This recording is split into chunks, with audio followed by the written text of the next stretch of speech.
Kesehatan mental yang baik adalah kondisi ketika batin kita berada dalam keadaan tenang dan tentram, sehingga memungkinkan kita untuk menikmati kehidupan sehari-hari dan menghargai orang lain yang berada di sekitar kita dengan baik.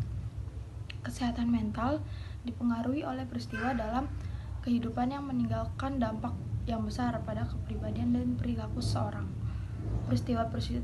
Peristiwa-peristiwa tersebut dapat berupa kekerasan dalam rumah tangga, pelecehan anak, stres berat dalam jangka panjang.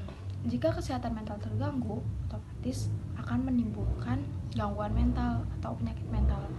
Nah, gangguan mental itu dapat mengubah cara seorang dalam menangani masalah atau menangani stres, terus berhubungan dengan orang lain, atau bisa juga mempunyai keinginan untuk menyakiti diri sendiri. Kesehatan mental sangat penting karena dapat menurunkan resiko gangguan kecemasan, menjaga suasana hati agar tetap ceria, meningkatkan kesejahteraan, dan mencegah datangnya penyakit. COVID-19. Saat ini dunia sedang berperang melawan virus COVID-19. Dan ternyata pandemi dapat mempengaruhi kesehatan mental. Hal ini disebabkan karena masyarakat dikelilingi oleh rasa kematian, kemiskinan, kecemasan, isolasi, dan kegelisahan yang berlebihan akibat pandemi COVID-19. Peningkatan jumlah orang dengan kesehatan mental setelah adanya COVID-19 memang tidak terekam jelas di Indonesia. Data tentang mereka yang mengalami kesehatan mental akibat pandemi juga belum terpetakan sebagai basis untuk membuat kebijakan baru. Beberapa kelompok yang rentan mengalami stres psikologis selama pandemi virus corona adalah yang pertama yaitu ada anak-anak, yang kedua ada lansia, yang ketiga ada petugas medis. Kemudian, tekanan yang berlangsung selama pandemi ini dapat menyebabkan 7 gangguan berupa yang pertama yaitu ada ketakutan dan kecemasan yang berlebihan akan keselamatan diri sendiri dan orang-orang terdekat. Yang kedua yaitu ada perubahan pola tidur dan pola makan. Yang ketiga ada rasa bosan dan rasa stres karena terlalu lama berada di rumah. Yang keempat ada sulitnya berkonsentrasi. Yang kelima ada penyalahgunaan alkohol dan obat-obatan. Yang keenam ada memperburuk kesehatan fisik. Yang ketujuh ada munculnya gangguan psikosomatis. Penetapan karantina ini membuat orang takut akan kehilangan bisnis, pekerjaan, pendapatan, dan terancam tidak bisa mendapatkan sumber daya untuk bertahan.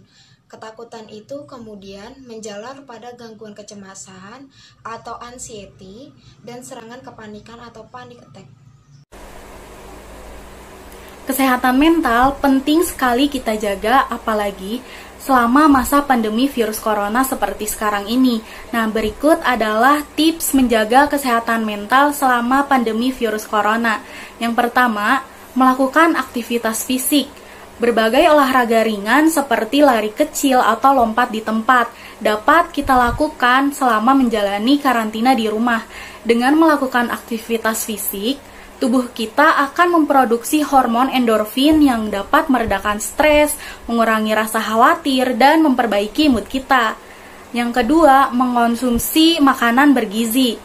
Konsumsilah makanan yang mengandung protein, lemak sehat, karbohidrat, vitamin, mineral, dan serat. Berbagai nutrisi tersebut dapat kita peroleh dari nasi dan sereal, buah-buahan, sayuran, makanan laut, daging, kacang-kacangan, serta susu. Yang ketiga, menghilangkan kebiasaan buruk. Bila Anda seorang perokok, cobalah hentikan kebiasaan buruk itu mulai dari sekarang. Merokok akan meningkatkan risiko Anda terinfeksi kuman penyakit termasuk virus corona. Batasi juga konsumsi minuman beralkohol. Yang keempat, membuat rutinitas sendiri. Selama menjalani karantina di rumah, Anda bisa melakukan hobi atau aktivitas yang Anda sukai, misalnya memasak, membaca buku, atau menonton film. Selain meningkatkan produktivitas, kegiatan tersebut juga dapat menghilangkan rasa jenuh. Yang kelima, lebih bijak memilah informasi. Batasi waktu Anda untuk menonton, membaca, atau mendengar berita mengenai pandemi, baik dari televisi, media cetak, maupun media sosial untuk mengurangi rasa cemas. Tips yang keenam dapat dilakukan dengan cara menjaga komunikasi dengan sahabat, keluarga, maupun teman. Tips ini dapat dilakukan dengan cara menjaga komunikasi melalui pesan singkat, telepon, atau video call. Anda dapat menyampaikan rasa khawatir dan kecemasan Anda, sehingga rasa tersebut akan semakin berkurang.